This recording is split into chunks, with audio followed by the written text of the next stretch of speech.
हम बनाएंगे रबर वाले पैंट का ड्राइंग। उसके लिए हमने पेपर को चार भागों में ले लिया है, यानी कि 2 और 2 नीचे है, 4 मोड़ लिया है 6 इंच तक। जब 6x9 का हम नाप ले रहे हैं तो नापना कैसे है वो देख लीजिए। ये इंची टेप है, इंची टेप में एक एक इंची पे लिखा हुआ था 1 2 3 4 इस तरह से। तो हमें 6 इंच लेना है। हमने 6 इंच वहाँ ले करके और दाग लगा लिया। हमने दूसरा वाला फोल्डिंग जो किया है पेपर का वो 6 इंच तक ही किया है।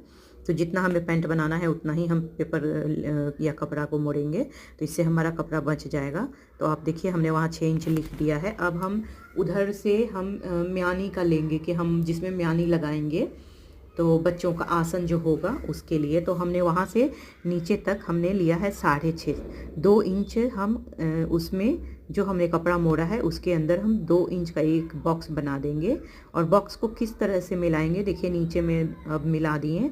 अब यहाँ से इंची टेप की सहायता से एक तिरछी लाइन खींच देंगे। आप देख रहे हैं बॉक्स में तिरछी लाइन। इससे क्या होगा, यहाँ तक मिला दीजिए। उसके बाद हम ऊपर से हमने 6 लिया है, नीचे से हमारा 6.5 हो गया, जो कि आसन बन रहा है, म्यानी उसी में लगेगा। और यहाँ हम आधा इंच कम लेंगे। ऊपर से हम लंबाई नापेंगे 9 इंच। तो याद रखें कि चौड़ाई हमने 6 ली है और लंबाई हम ले रहे हैं 9 इंच।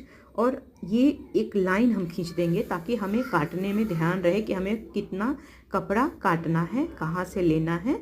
तो हम वहीं से शुरुआत करते हैं कटिंग करने का।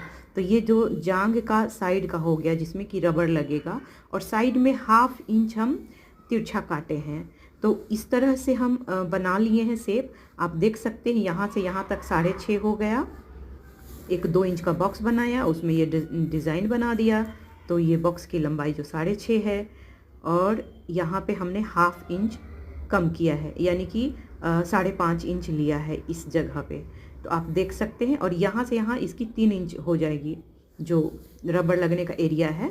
तो 1.5 इंच मोड़ेंगे तो बिल्कुल बढ़िया से मोड़ के रबर लग सकता है। तो इस तरह से रबर नहीं लगाना है तो हम ऐसे भी छोड़ सकते हैं, सिर्फ कमर पे भी रबर लगा सकते हैं। या छोटे बच्चों के लिए पैंट बनाना है तो हम सिंपल म्यानी नहीं लगाएंगे और इसी ड्राइंग से छोटे बच्चों का पैंट बन जाएगा। तो इस तरह से देखिए एक हम म्यानी का शेप ले रहे हैं 3x3 का। अगर बच्चों का बना रहे हैं तो 3x3 लीजिए 9 के हिसाब से। अगर बड़ा नाप ले रहे हैं तो उसमें आप 5 इंच तक के म्यानी ले सकते हैं।